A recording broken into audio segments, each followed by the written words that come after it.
The views and opinions expressed by the following program are those of the host, guests, and callers and are not necessarily those of this station or Webster Rock Hill Ministries, its management, or other hosts or underwriting sponsors. Programs presented by KWRH LP are for educational and entertainment purposes only.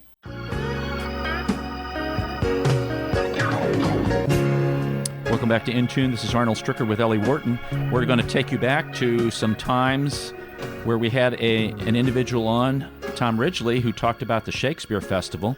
And Tom is here. Tom, welcome back to In Tune. Thanks so much. Happy to be here. And we also have Jacqueline Thompson in studio. Jacqueline, welcome to In Tune. Thank you. And they are going to be talking about a very special, I just want to let you talk about it, Tom. Sure. Into the Breeches. Into the Breeches. First of all, tell us a little bit about how adjusting to St. Louis life has been, from the wild city, the Big Apple. Yeah, that never sleeps. Yeah. Well, I am loving St. Louis and the festival and all the people. I wish I had a little more time to get out and take advantage of everything there is to do, but I'm starting to do that. And so once I get my wife out here, then I think things will start to actually feel real. Tom's, is it director of the Shakespeare Festival? Executive producer is my official title. Okay, I want to get that correct. Thanks so much. And normally we think about the Shakespeare Festival, the one that's held in Forest Park, and we talked about that. But we also realized that there was this production coming up, and then you have the street productions that are done and the productions that are done at schools. And so it's very, very involved. Now, this is the In the Works productions. These three productions, and Jacqueline actually stars in Into the Breeches. So let's talk a little bit about the three works kind of in general, and then we're going to focus on Into the Breeches specifically. Great. Yeah. Well, the Into the Works Festival in general is the Shakespeare Festival's first foray into plays written by someone other than Shakespeare. So it's all about new work and new voices and contemporary stories and today's issues and questions. And the In the Works features three different plays, as you said. The first of which is Into the Breeches, which is a pretty brand new play. It premiered earlier this year in 2018, and this is the Midwestern premiere. It's a new play by a guy named George Brant, who's from the Midwest, from Chicago, now lives in Cleveland, and is becoming one of the really exciting American voices. His plays are getting done all over. And this one is really special. It's about a group of women that come together during World War II. A lot of the men are away, off fighting the war. And they rally together to keep their local theater going with a pretty much all-female version of Henry V. And so it's a really great story about the home front and about community and about what you can do when things start to shift underneath your feet. And George Brant, he wrote something that was received some awards for. Am I thinking correctly? Well, the thing or that Anne he's Hathaway or so he wrote a play called Grounded, which also had a military theme. It was a contemporary story, but about a female fighter pilot, and it was a solo show. And it played at the Public Theater in New York. Starred Anne Hathaway, was directed by Julie Taymor, and picked up a lot of awards at the end of that season. So that's his big splash, and this is sort of his follow-up, you could say. So the Midwest premiere, because it's been produced in Rhode Island? That's right, yeah. Trinity, okay. Trinity Rep, great theater out in Providence, and then another theater in Chautauqua. So this is the third production, and there's going to be a lot that are coming after this. It's a play that's getting done all across the country, but we're happy to be giving people in St. Louis and really the Midwest their first chance to check it out. Okay, and the other two, briefly, and then we're going to bring Jacqueline in because she's part of this Into the Breeches. A huge part, yeah. So just briefly, also we've got 3 student matinees about a most outrageous fit of madness. This was our education tour in the spring, and so it's a really fun, rollicking, family-friendly adaptation of Comedy of Errors. And then we're really excited because we have just a few staged readings of a play that's in development that the festival's commissioned called The Thousand Natural Shocks. And that's adapted from the novel of the same name. And it's very much a teenage coming-of-age story. But that is just in development right now. So we're happy to give audiences a kind of inside look at how plays come into being. Yeah, that'd be cool. Jacqueline, tell us a little bit about you and where you're from. I know you're also professor at University of Missouri St. Louis. I am. I'm in the theater department at UMSL. I'm from St. Louis, born and raised. I've been back home since about 2012. I've been acting and directing since then. So this is my, I think, 5th year with Shakespeare Festival St. Louis, directing and acting. So one of my favorite companies in the city. So what made you get into acting, directing? Was there like some school production that kind of hooked you into, kind of bit you and like, come on, I need to do this? It's funny because I don't have the typical, I was just, loud at school and performing and stuff. I was the exact opposite. I was quiet. I was shy. I'm still very introverted to a certain degree. But at home, it was me and my Barbies and creating and telling stories and singing around my house. And I've said this before in a couple of other interviews, is that like, it's interesting to me when your passion is greater than your fear. Right. So my passion for performing and my passion for storytelling is greater than me being afraid to stand up in front of people. So I feel fortunate and blessed to like have had that in my life. I think it's helped me through a lot. Your passion is greater than your fear. I have to remember that one. That's putting that on my wall. Line. Is that original to you? Yeah. Absolutely.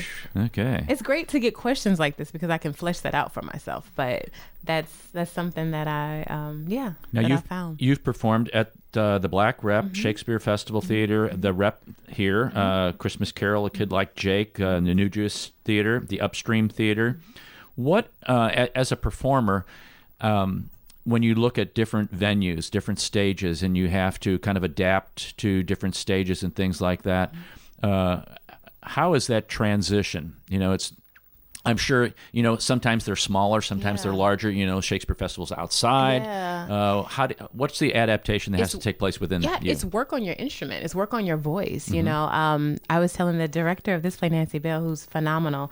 As I've gotten older, like there's certain things that in my body, as we get older, like certain things don't work as well as they do. Yeah, wait till you get even older. They don't work at all. So adjusting, as I've gotten older too, how to use my instrument, how to continue to perfect my instrument. I think actors and artists should continue to get master classes and workshops to continue that growth. So it's really about filling that space with your voice and your presence, and to be able to adjust to whatever that brings, whatever space, wherever, if outside, streets, Coliseum, wherever. Now you talked about the instrument, which is very critical in the opera world. We've had some opera singers on, and they've talked about the instrument a lot. And actually, the older you get, the better your instrument gets. So I guess, she's really going to be... Get ready. Yeah, right. Yeah, exactly. How do you adjust to a role? I've always wondered this about those who perform roles. Yeah. And do you do research? Because if these are, somebody writes these things, and it's not a historical, it's not a nonfiction kind of play, how do you get into the role? How do you understand what the psyche of the person is like that you're portraying? Research is your number one friend. You have to do your research. You have to understand the cultural climate of the time, especially if it's a period piece, the historical climate, references, things I don't understand. I always highlight and go back and do the research on words and situations. Research. And I also believe that it's not about playing someone different. It's about finding where those similarities lie in myself within those characters, and coming to it from an honest place, finding those connections, being vulnerable and open enough to connect and sharing that story. So does that ever open up areas in your life that maybe you've closed the door on, or you've I've not really wanted to look at that particular area of my life? That's the scary part about what we do. It's also the liberating part about what we do. In the fall, I did a play called Died at the Black Rep, and it was dealing with dementia and Alzheimer's, and my stepfather and my grandmother were both dealing with that. So it's hard, but it's also, it was a way, a cathartic release to also educate and share with the audience, this thing that's going on with a lot of families everywhere. So when you have taken this particular role on, talk about this particular role that you're going to be playing on Into the Breeches. Ida is she's a costume designer. I don't think she thinks that she is. She's like, she says stuff like, I'm just picking up some sewing, but she's an artist. She's a costume designer. You find throughout the journey of this play, she also loves poetry and art.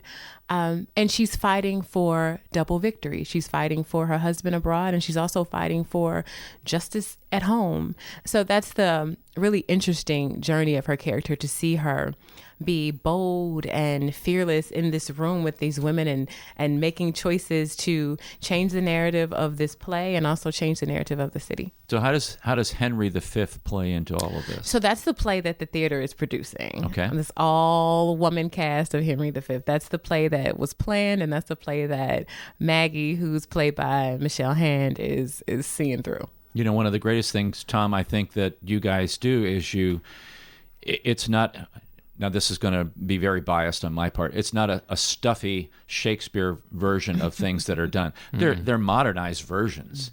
And like especially the last one this past summer, where I thought the band really added quite a bit to the production. Shout out to Lamar Harris, who is the music director for that, who's pretty amazing. Yeah, that's very interesting, because, you know, when people, again, biased statement. It's like Shakespeare. Okay, wow, wherefore art thou? You know, I'm not talking like that. Nobody's talking like that anymore. No. But it's modernized, and it's portrayed in a way that people can identify with. And as Mac was talking in the last hour, if you can personalize things, then you're really getting through. Yeah. Well, it's all about, I mean, the only reason to do these plays is because you believe that they have something really urgent and important and exciting to say to us today. And so, whether you're an actor in a play or a producer putting on a play or a director, designer working on a play, you're all you're trying to do is to collapse the distance between then and now, and between here and there. And that's what theater's always trying to do, is these distances that we perceive between us and other people, between us and other times, between us and other places. Those are just sort of imaginary. And what a great play and a great production can do is reveal, as Jackie was talking about with her character, those places of overlap and connection and similarity, because we all have those. And so it's the same with the language. Right? How do we make it sound fresh? How do we make it sound contemporary, while still honoring what it is? Now, how does a director, because you're also a director, not of this particular, but how do you, as a performer, as an actor, actress who's going in and performing a role, and then a director has a certain vision for what's going on there also, do those clash? How often do they clash? How do you resolve those kinds of things? I think when you have open artists, then there's a collaboration. When you have artists that are intentional about telling the story in the most honest light, then there's this collaboration that happens. You have your idea of who this person is. And I love being directed, especially as a director now. I'm like, I don't have to worry about or think about any of the other things. I can just focus on this. But it's interesting to bring something to, because I do believe as an actor, you bring something in the room, you bring something to the table, and to see where they align and where they may clash, but to have that conversation, to flesh out that character. Because again, as an actor, you can't see yourself too. So a lot of times, you might think you're doing something amazing. Your director's like, yeah, that's not working. So do you watch yourself sometimes when you're performing, if it's videotaped? Or I don't. I don't like that. Okay. I like the beauty of like theater being ephemeral is like it's up, it's gone. I don't want to. Yeah, live theater. It's not like you're okay. Now this is take 22. No. It's like you got to take one, and that's I love it. that about it. Yeah, it's very that. spontaneous. Could be very is. spontaneous. And each show is different because of that. That's correct. That's correct. So, what are some memorable moments of your career that stand out to you? Oh, that's a good question. Winning the Circle Award was pretty memorable. And talk about that a little bit. This in March I won a Circle Award for Intimate Apparel, the role of Esther.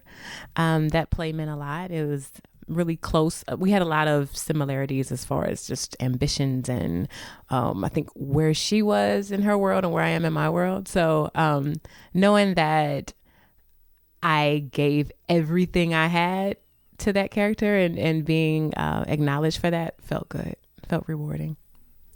Does your family come to all of your performances? Yeah, my dad is at everything. My dad is funny now because he's like, I'm going to write a play. I'm going to leave a legacy for you. My dad never has written plays before, so I don't know what this play is going to be. But yeah, my dad is real supportive. My mom, my sister, when she can come out with her and her kids, yeah.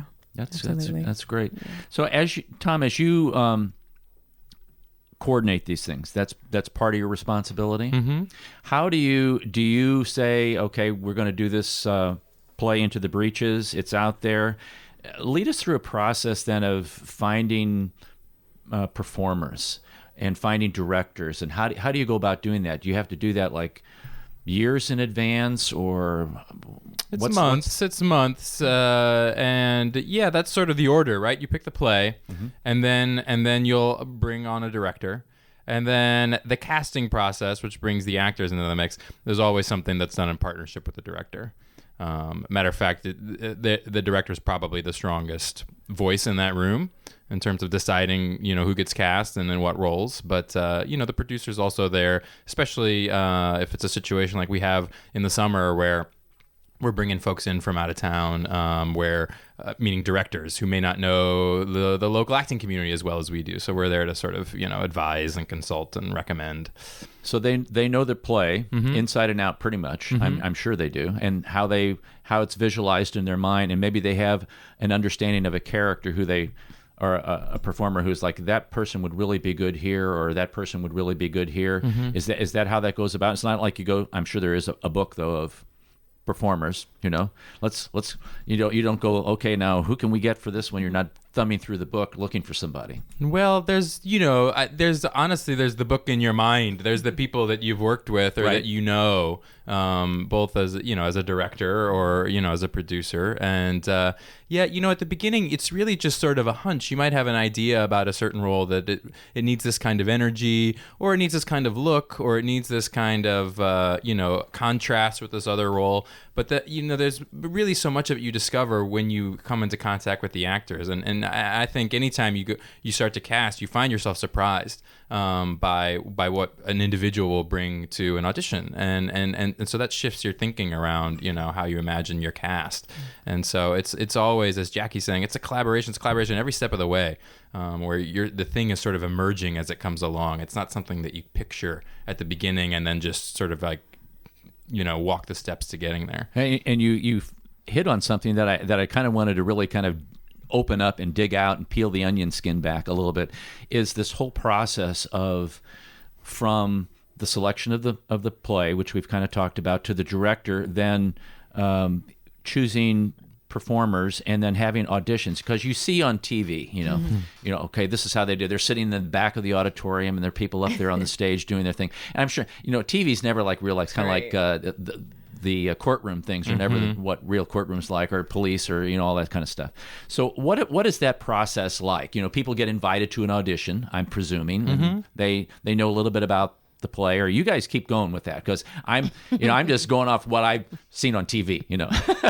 Yeah, Jackie could probably walk us through the reality of that. Yeah, so there's normally an audition call, and so people will come in, and a lot of times it may be you come in, you do a monologue, or it could be that this theater company has sent out a side, which is just a piece of the play for you to come in and do that. And people will come in, and from that you'll have a call back. The people that fit what you're looking for, they come in, and you might give them a different side, or it might be the same side, and from there the casting process happens. Okay, and you're right, it's not it's not some big Fame auditorium. Yeah, number two. No, we like you. Some companies may work like that, but majority, it's not that. Yeah, no one's ever auditioning in a theater. I think that's a myth we can dispel. You're never auditioning in the theater. You're auditioning in a studio or an office or some kind of room. Okay, is what absolutely. the space is. Yeah. Wow, that blows that completely out. Absolutely. I'm thinking of Fame. No. That's rumors. Of course, that's more musically oriented and dance oriented. That's true too. Yeah. So people are selected, and then what's the process for getting together, do you talk about, does the director sit down with everybody and say, this is my vision for this, and this is what the costumes are going to look like, this is how I'm going to block this out, this is the lighting I'm going to see? What's that process like? You have a design team. So you sit down with the costume designer, set designer, sound designer, light designer, and the director, you give out your vision.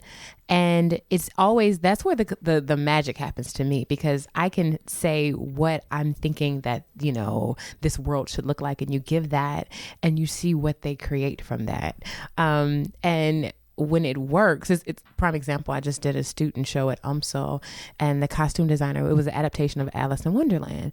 And we had this ensemble character, and she was like, what would be really great if I put them in masks? And I was like, okay. And she was like, rabbit mask. I was like, okay, but her vision for that made it really creepy and cool and kind of like out the box. So, that's the fun part for me is bringing my vision to life, but also being, again, open enough to hear other things and combine that and expand on that and make it bigger and better. So, going on with that, you have a first performance.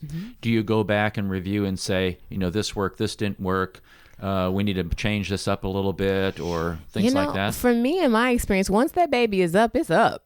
Unless something is terribly going wrong where you have to, adjust some things. Normally when the run is up, the run is up. And most directors, once the run is up, you step away. At that point, I tell my students sometimes, I'm like, I am handing you my baby. Handle it with care. Right. I'm walking away. I'm done. So yeah, once it's up. Okay. How hard is it to memorize lines and things like that? I know, we memorize a lot of things in life, but how thick are these plays? They could be pretty thick, I would think. Absolutely. It depends on the role and the part. They're like, actors have tons of techniques to, do that. Sometimes it's very kinesthetic and auditory ways. But for me, once they're in my head, they're there. And once the play is gone, they're gone. Do you ever, have you ever in a previous role watched somebody else play that role, or listened to how they perform that role? Yeah, I try not to do that because I don't want to be tainted by anybody else's interpretation. So I try not to watch other productions. And I mean, certain times you've seen it and it's in your mind, but for the most part, I like to bring me to it. That makes perfect sense. Yeah. And this is going to be at the Grandel Theater, correct? That's right. Okay, and we're going to, after break, talk a little bit about the Grandel, because I don't know, I'm trying to remember, I've been there, but it was a while ago. A long time. In its previous life? In its previous life, yes. It's been reborn. So it's what I understand, a marvelous venue now, and it's been really renovated very, very well. And Lawrence Group did that one, is that correct? Kranzberg okay. Art Center, I believe, unless the Lawrence Group is a contractor that was involved in the very fine work that was done. They've been doing a lot of different kinds of things around town. They may have been as well. No, so we want to talk about the Grandel, and then how the staging of that, what's that look like? So when somebody walks into the theater, what are they going to expect, et cetera, things like that. So we're talking to Jacqueline Thompson, who's going to be playing Ida in the Into the Breeches role that's going to be happening at the Grandel Theater. And we're also talking to Tom Ridgely, who's the executive producer of the Shakespeare Festival in St. Louis. And we'll be back after our break here. This is Arnold Stricker of In Tune. You're listening to KWRH LP 92.9 FM, your community radio station in Webster Groves, Missouri.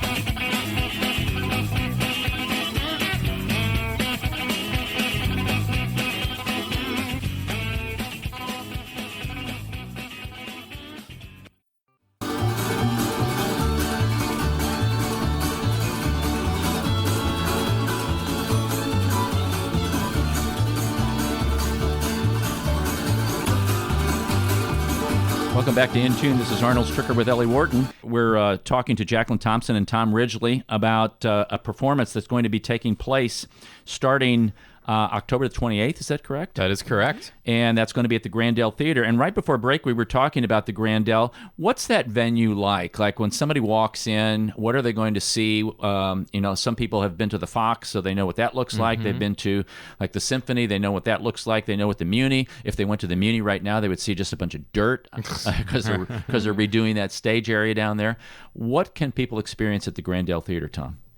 Well, it's fantastic. It's in this converted church, which is so cool, and it reminds me of these New York spaces. None of the theaters in New York, outside of the Broadway theaters, are were built as theaters. They're libraries and fire stations and whatever high schools that have been converted into these spaces. And so it's this beautiful old church right there in Grand Center, and it's great because in addition to the regular seats that you normally sit in an auditorium, there's these booths that make you feel like you're like at a cabaret with like the Rat Pack in 1955 or something. And before you even get into the theater, there's the Ready Room where there's music playing, there's a bar, there's great eats. So it's just a really cool place to come and hang out. Now, this particular performance that we've been talking about, Into the Breeches, there's going to be, it starts November 1st, and that's a media night.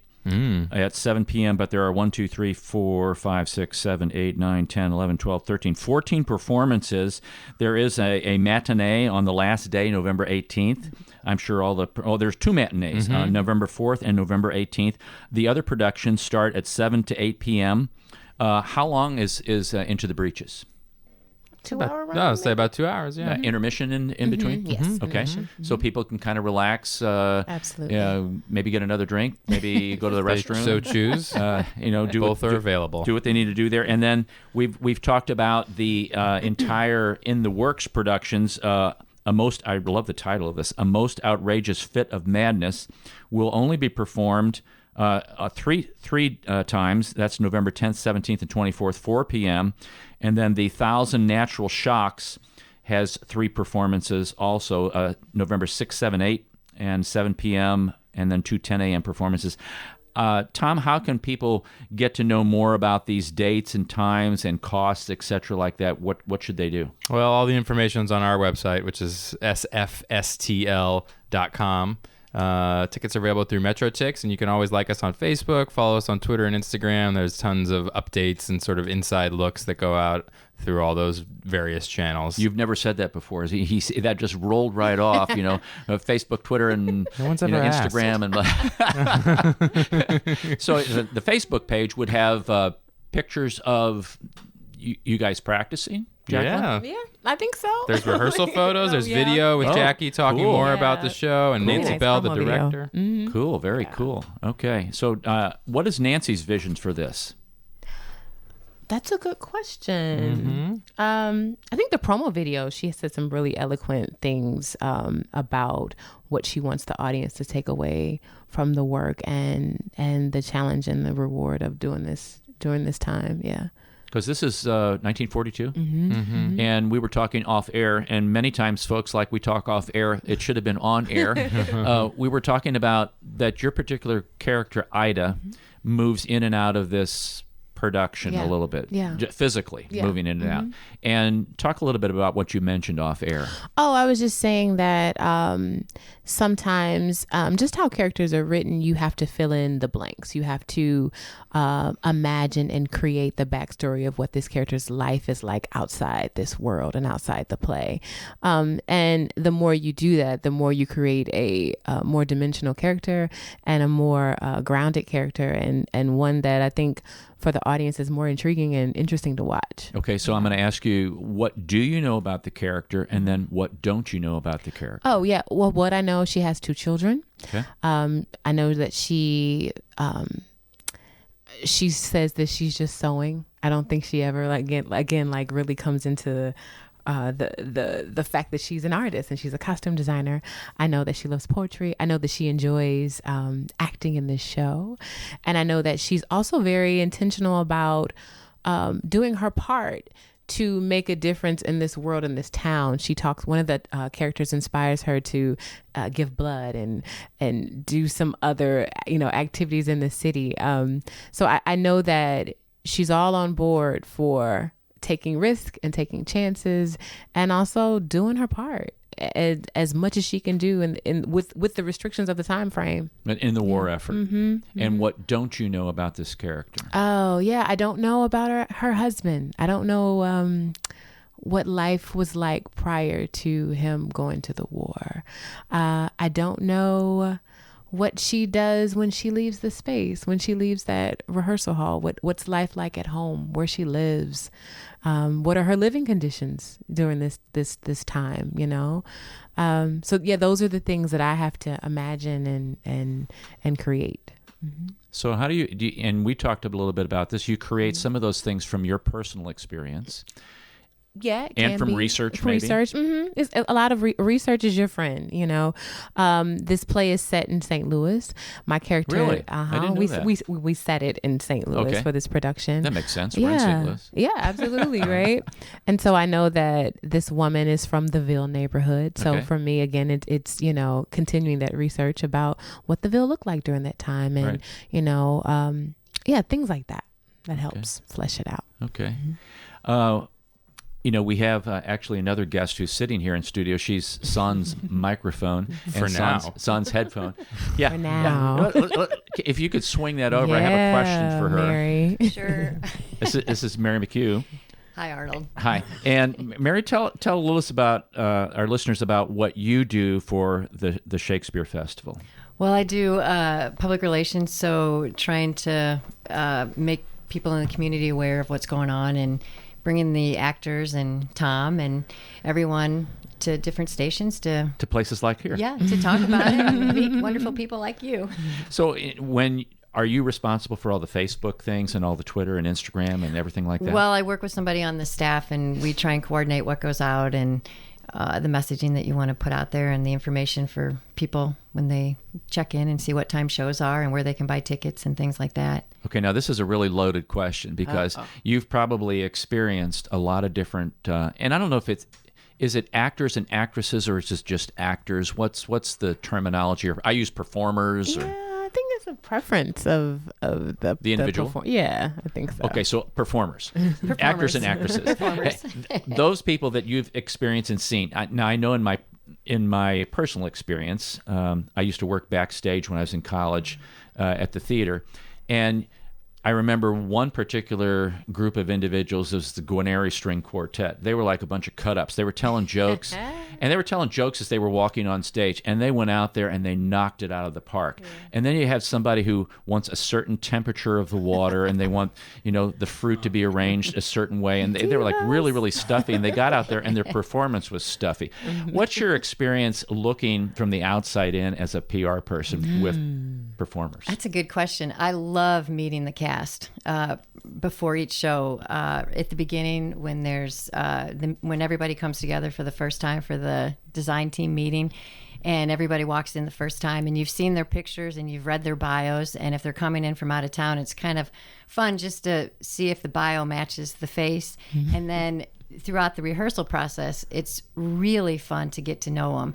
And during downtime, especially during the main stage out in Forest Park, we can sit under the tree and talk to them, and they tell me about their New York stories and, living in an apartment with 3 other people and never being there and still paying rent, and jobs that they take in between gigs. And so it's really fun to dig deeper into each character and then the person who's playing the part, how they do that.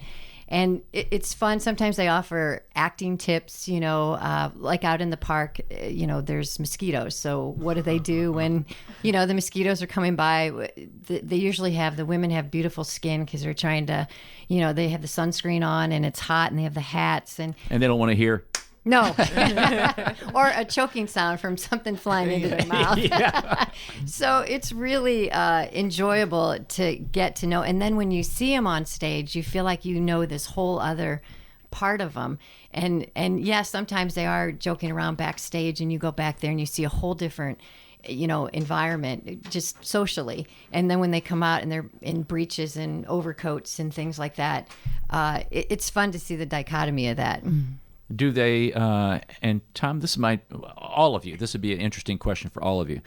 I'm going to take this analogy from the baseball world because I'm reading a book by Bob Gibson, and Bob Gibson was one of my heroes growing up as a kid. I used to listen to the ball games on my transistor radio, my turquoise transistor radio with the headset underneath the sheets at night when I was supposed to be in bed. And Bob Gibson was very, very intense when he pitched. The day he pitched, he didn't talk to anybody. On his team, opposing team, it was all about business. And when he wasn't pitching that day, he's still kind of a standoffish kind of guy, but he was a little more amiable with people. When performers, you go to do your thing, you have folks like that are like, laser beam, leave me alone, I'm focusing on my role, or you're blocking everything out except you want to be that character, and does that go on behind the scenes? There's a little bit of that, but I would say by and large that's not how actors approach a performance or a role. There's you hear stories about Daniel Day-Lewis, and there are people that and there's guys like him and women like him that that really do need to kind of tune out reality because they their performance comes from like such a like deep investment with the sort of imagined circumstances of the show. But actors at the end of the day are they're really just people, and I think most of them approach it like a job, and they've got a set of skills and they're prepared to do it the same way most pitchers probably have been like, look, I've been doing this for years, I warm up, I do my thing, and I go out and I pitch the best I can. So it sounds like Bob was probably an exception as far as pitchers go, and I think the same would be true for actors. There are actors that have that as part of their process, but by and large, no, most of them are able to kind of. Jackie, do you want to? No, I totally agree. I know for me it's just I just like calmness, like I don't have to go someplace else and not talk to people all day or anything like that. But I do enjoy just like a peaceful environment before you go on stage. Do you do something for you the day of a performance? In other words, you like it peaceful and calm. Do you go take a walk in the park? Do you go get some? I do that. I do. I might take a walk. I might do a yoga class, and then I rest.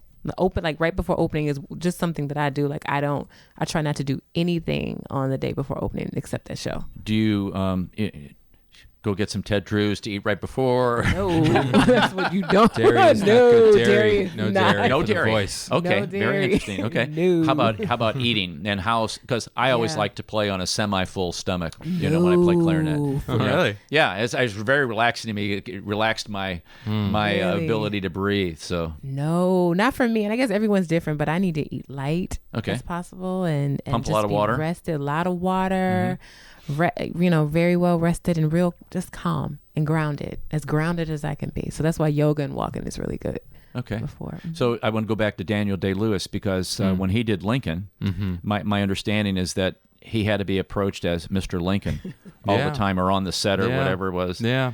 That's how he works. And look, you can't argue with the results. If it works, it works. Right, It works, right, but he is very exceptional in that regard. Absolutely. Very, very few people can do that and succeed with it. It's tricky too because sets are places. They're workplaces. Yeah. There's an esprit de corps there, and so you have to kind of you have to take into account how your behavior might affect the people around you. Absolutely. Right? And I'm sorry. I didn't mean to cut you off. No. I was just gonna say, and your mental health. Like I think mental health is very important for artists, and being able to make that separation between I'm acting. This isn't reality. This is not reality. I am in the moment when when I'm in this thing, and then when this show ends, I need to let that go. Okay. Now I need to ask you guys this question because I've noticed this. I'm not a spring chicken, but I'm not an old chicken. And I remember watching Johnny Carson when he had on some of the standard Hollywood people. Now, these are Hollywood people, so it could be different from the theater people. I would give it that. But like John Wayne or Jimmy Stewart or, a lot of the famous actresses. And then I'll watch Jimmy Kimmel and there'll be some actors and actresses on. And what I noticed was many times, and this is maybe just me, that back then there was an identity. I knew who I was. And the roles I played were an outgrowth of who I was. And what I notice now is that this is me. The views and opinions expressed by the current show are those of the host, guest, and not those necessarily of the radio station or Webster Rock Hill Ministry. That they struggle with who they are, but they find themselves in the role. And the roles they play, it's like, wow, that person, I really don't like them, or I really like them. But then when you hear them in an interview, they're like, who are you? And do you find that, maybe that's just a little something that I notice, or maybe I'm totally off on that, but do you find somebody who really knows who they are can get into depth of a role versus somebody who's still struggling to find out who they are when they try to portray a role? That's a really interesting question.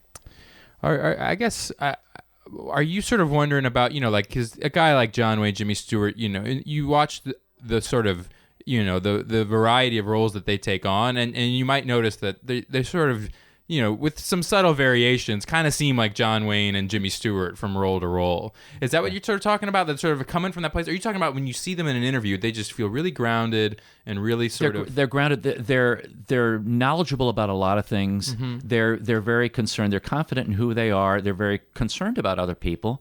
And I look at some other interviews, and it seems like some folks, it seemed like they just couldn't care anything about anything except themselves. Yeah.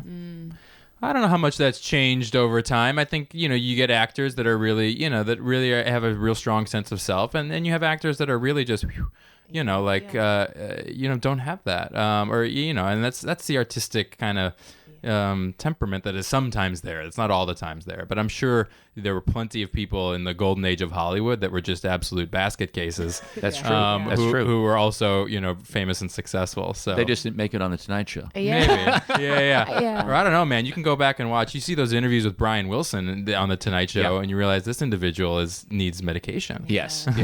Well, you hit another interesting thing about the artistic presence or the artistic prowess that goes. You find that with artists. You find that with musicians. With any really fine art production or visual arts or anything like that. You find that theater arts. You find the same kind of thing. I also think, and I don't know, I think in this age of social media, it's harder for people to be their authentic selves. And you look at my students say this all the time about how depressed or sometimes upset they are when they see people, and it's like they're living their best life and they're struggling. I'm like, that's their Hollywood reel. That's the highlight, right? So I think it is hard for people to that groundedness to carry on into their work when so many people are trying to play the comparison game and present this persona of something that's not really real. That's a really interesting. I was going to ask you a question related to that. Why do you think people struggle with that? With the comparison? With the you had mentioned, I'm trying to, because I was really listening to what you were saying, not anticipating my question. And, right. And it was you were talking about how the highlight reel, that sometimes that's all they have. Yeah, or not even that's all they have. That's all they want to show. That's what I'm showing you. I'm showing you my vacation in Monte Carlo, or I'm showing you, this swanky party I went to. But that's not the totality of that life. I would dare to say that, most people don't have highlight reels every day. We don't have awe-inspiring days every day. Well, I think people hold up actors and actresses and musicians because of, they see them on television. Absolutely. They buy their albums. That's really dating me. Right. They, download their music. It's an album. Right. 33 and a third. Yeah. And it's scary. It's also scary too, especially when and this is completely going on another tangent, but you think about the perceptions of beauty and how, like, the filters. And, I remember sending a friend of mine a picture, a birthday picture of me, and she's like, I'm just gonna do some tweaking. And I looked, I was like, oh, I look amazing. She's like, I took in your waist and I did your eyes. I was like, don't do that. Yeah. I don't want some fake view of how I think I'm perceiving myself to the world. I want to be my authentic self, right, flaws and all. Is that a situation, as I'm speaking for a directing question now, when you're looking at a role, and because it is hard to sometimes for some people to dismiss the physical aspects of a character that they have in their mind, and then the physical aspects of a performer. And does that come into play? I know it'd be really hard to say that. This is a difficult question for me to even talk about. But if you have, I see this a lot when I watch like a show like The Voice or something. Yeah. And it's very evident because when they turn around, it's like, wow, I wasn't expecting you to look like that. Or, how much does that play into casting roles and things like that? Oh, I think it plays a lot. And, it's always inspiring when you have directors and casting people that understand that the human condition and human stories don't look one way. And that, that you don't have to be, a model to find love. And I don't have to have this character that's, an ingenue that is in this romantic relationship that, that everyone is worthy of telling that story and everyone is capable of experiencing that. So I think that responsibility lies in a director and a casting person to show all of humanity in all its forms and shapes. Go ahead. Yeah, I think Jackie's right. In terms of especially how it ought to be approached. I think the reality is that it's often a really big factor. You know Absolutely. what I mean? And it goes beyond just sort of like age or race or things like that. Sometimes it's just like I want a tall, skinny guy in this part. Like that's what I want because he'll look funny next to the short, round guy. There's and so those kind of things are like I can't have 3 blonde friends in this show. I need I need a blonde, brunette, and a redhead. There's these things that you that make a difference. And so I think on the one hand that can feel really sort of brutish and cruel. On the other hand, I think it's sort of hopefully releases some people of like like feeling like, oh, it's something about me, like I wasn't good enough, like That's I blew the audition, when really it's like, no, they actually you're just a foot and a half taller than the girl you're supposed to be like dating in this for whatever reason. Now that's a problem. Should that be an issue? Probably not. To Jackie's point about the kinds of, and especially around romance, we have this idealized thing, and you want the the main man and the main woman, whoever it is, to like sort of be this like ideal couple. But in the reality is it's a big factor. For sure. And I appreciate that the more that theater takes on what life looks like, and people really get accustomed to that, that, hey, this can happen for everybody, Absolutely. and can happen to anybody, that it's I think it gives some people hope. Absolutely. That I'm not looking like that person is, on the TV shows, or, I'm not looking like that model. And, I see the commercial that says, it's a commercial with girls and says, what is it? 7-8% of girls don't like the way they look. But then she's looking at this gal in this bikini on this placard outside of a bus stop. And it's those kinds of images that I think mentally, or thoughts that mentally hold people back, that I think are released in theater, especially when theater can just be wide open and, hey, we're just going for it. This is life. Do you want to do PR for the Shakespeare Festival? Right. Mary's sitting right next to me. She'll hit me. You're going to need an assistant. No, I mean, go out and do the interviews. Come and sit in my chair. No, it's great. So tell us a little bit in closing up here. How can people get tickets again, and the show dates?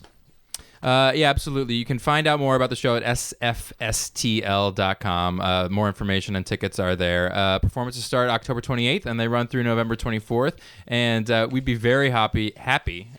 We'd hop up and down with happiness if we could offer a pair to whoever might want to call in and claim a pair for one of the upcoming performances. Okay, text 314-736-4510. 2 tickets to Into the Breeches, 314-736-4510. First person that does that gets those 2 tickets. It's been great having you guys on here. Good to see you again, Tom. Thank you so much. Jacqueline, nice to meet you. Thank you. Mary, as always, we appreciate it. Wow, folks, a lot of different things going on in our community. It's important that we support the arts and what we have in our community, whether it be music or the theater, the symphony. I know the sports venues get a lot of recognition, but we need to look at the cultural side that has really been a vibrant part of the St. Louis area for many, many years. The theater, music, dance, those are the kinds of things that we really encourage you to support and go see and be a part of.